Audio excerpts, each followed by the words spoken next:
66년 동안 열심히 달려온 한 남자가 있습니다. 그는 얼마 전 건강상의 이유로 원치 않은 쉼표를 찍게 되었습니다. 큰 병은 아니지만 의사는 단호했습니다. 무리한 노동은 절대 금물입니다. 쉬어야 합니다. 평생 일을 해온 사람에게 쉬라는 말은 무력감을 안겨주었습니다. 통장 잔고 걱정보다 나는 이 세상에 이제 쓸모가 없는 존재인가 하는 그 공허함이 그를 짓눌렀습니다. 집에만 머무는 나날, 그는 단지 돈 때문이 아니라 자신을 다시 증명하고 싶었습니다.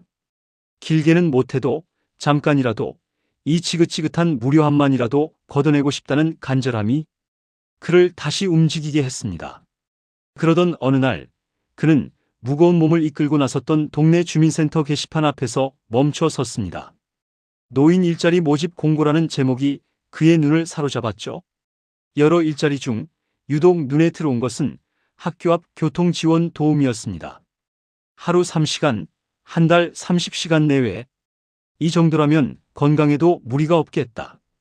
오래 일하지 못하는 개인의 사정에도 불구하고 도전할 수 있는 틈이 보였습니다. 무료함을 달래면서도 아직 사회에 기여할 힘이 남아있다는 것을 증명할 수 있는 기회였습니다. 오늘 이 채널은 바로 그 남자의 첫 번째 도전을 기록합니다. 건강 문제로 장시간 근로가 어려운 시니어들에게 대안이 될 수 있는가에 대한 솔직한 답을 찾기 위해 시니어 체험 삶의 현장의 문을 엽니다. 지금부터 그가 직접 몸으로 부딪혀보고 겪어본 교통 지원, 도우미 알바의 생생한 현장 속으로 들어가 보겠습니다. 이 일자리는 보건복지부의 노인 일자리 및 사회활동 지원 사업 중 공익활동형에 속합니다. 즉, 공공의 이익을 위한 봉사의 성격이 강하며 급여는 활동수당으로 지급된다는 점을 명확히 해야 합니다. 가장 중요한 모집 대상입니다. 만 65세 이상의 기초연금 수급자를 우선 선발합니다. 이 일자리는 단순히 소득 증대보다 사회 참여와 규칙적인 생활 유지에 초점을 맞추고 있습니다. 건강 때문에 장시간 근로가 불가능하지만 사회 활동을 통해 활력을 얻고 싶은 시니어들에게 가장 적합한 유형인 이유가 여기에 있습니다. 경쟁률은 매년 높은 편입니다. 근무 강도가 낮은 만큼 인기가 많기 때문이죠. 모집은 주로 매년 11월에서 12월 사이에 이루어지며 지역 시니어 클럽, 주민센터, 워크넷 등을 통해 공고를 확인하고 신청할 수 있습니다. 서류 합격 후 면접은 필수로 거치게 됩니다. 면접에서는 단순히 돈을 벌고 싶다는 의사 표현보다는 왜 이 일이 꼭 자신에게 필요한지를 호소하는 것이 중요합니다. 예를 들어 장시간 근로는 어렵지만 하루 3시간 집중하여 아이들의 안전에 기여하고 싶다. 이 활동을 통해 심리적 재활을 하고 싶다는 진심을 전달하는 것이 합격의 중요한 열쇠가 됩니다. 활동 수당은 월 29만 원 2025년 기준입니다.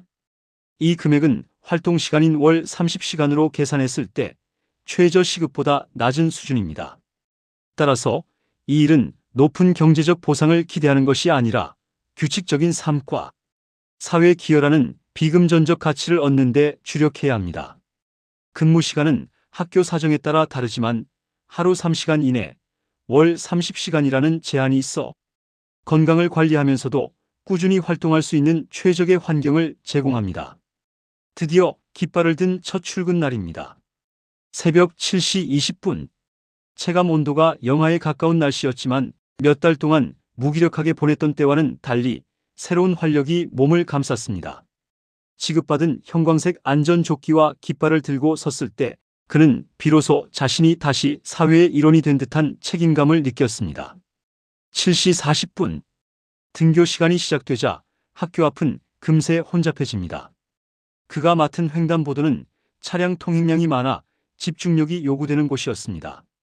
그는 교육받은 대로 깃발을 확실히 들고 차량이 멈춘 것을 눈으로 확인한 후 아이들을 건너게 하는 기본 임무에 충실했습니다. 특히 저학년 아이들을 직접 인도할 때 아이들의 작은 손의 온기와 선생님, 고맙습니다. 라는 인사 한마디는 그에게 가장 강력한 치료제가 되었습니다. 병 때문에 잃었던 자존감과 무력감이 사라지는 순간이었습니다. 그는 이 일이야말로 돈이 아닌 보람이라는 정신적인 급여를 받는 일이라는 것을 깨달았습니다. 하지만 현실적인 어려움도 따랐습니다. 3시간 내내 서서 집중해야 하니 발목과 무릎에 통증이 오기 시작했습니다. 체력이 약해진 상태였기에 그는 중간중간 스트레칭을 하며 버텨야 했습니다. 건강을 염려하는 분들에게는 활동 전 충분한 몸풀기와 무릎 보호대 착용을 권장할 만한 부분이었습니다. 가장 큰 스트레스 요인은 운전자와의 갈등이었습니다. 통제에 불만을 표하거나 무시하고 지나가려는 차량을 만날 때마다 마음이 상하기도 했습니다. 하지만 그는 아이들의 안전이라는 자신의 역할에 집중하며 마음을 다잡았습니다. 3시간의 활동을 마치고 난 뒤 온몸은 뻐근했지만 무력함에서 오는 괴로움과는 다른 건강한 피로감을 느꼈습니다. 멈춰섰던 삶의 시계가 다시 움직이기 시작한 것입니다. 한 달간의 활동을 마친 후 그는 이 일을 단순히 월 29만 원을 버는 알바가 아니라 삶의 활력을 월세로 지급하는 일이라고 평가했습니다. 특히 건강상의 이유로 장기간 근로가 불가능한 시니어들에게 이 일은 시간 대비 만족도가 가장 높은 활동이었습니다. 가장 큰 장점은 건강관리입니다.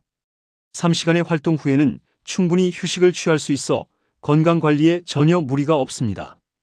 규칙적인 아침 활동 자체가 훌륭한 운동이 되어주며 무너졌던 생활 리듬을 완벽하게 되찾을 수 있었습니다.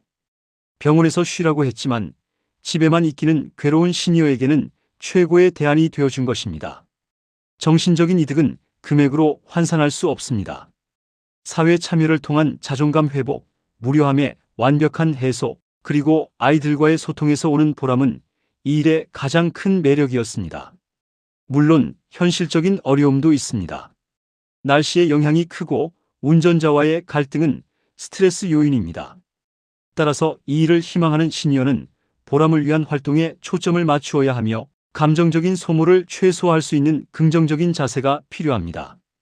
이 일은 돈을 많이 벌기 위한 일이 아니라 나도 아직 쓸모 있는 사람이라는 사실을 증명하고 무료함을 달래며 건강한 활력을 얻는 데 목적을 두어야 합니다. 특히 길게 일할 수 없는 개인적인 사정이 있는 분들에게는 이 3시간의 활동이 주는 가치는 그 어떤 금액보다 크다고 확신합니다. 한 남자는 이 교통지원 도우미 활동을 통해 그에게는 더 이상 쓸모가 없을 줄 알았던 제 삶의 한 조각을 다시 찾아냈습니다. 건강 때문에 오래 일은 못한다고 해도 하루 3시간, 한 달 30시간. 이 짧은 시간 동안 그는 누군가의 안전을 지켜주는 중요한 사람이 되었습니다. 병 때문에 무기력했던 그의 마음은 다시 활력으로 가득 찼습니다. 지금 무료함에 시달리고 있다면 주저하지 마십시오. 건강이 100%가 아니라도 괜찮습니다. 내 체력에 맞는 작은 일부터 시작해보세요. 주민센터 게시판, 인터넷 공고. 그 작은 틈 사이로 여러분의 새로운 삶의 현장이 기다리고 있습니다. 일단 시작하면 여러분은 그처럼 다시 한번 나도 쓸모 있는 사람이구나라는 기적을 경험하게 될 것입니다. 오늘도 긴 이야기 함께 해주셔서 진심으로 감사합니다. 다음 삶의 현장에서 뵙겠습니다.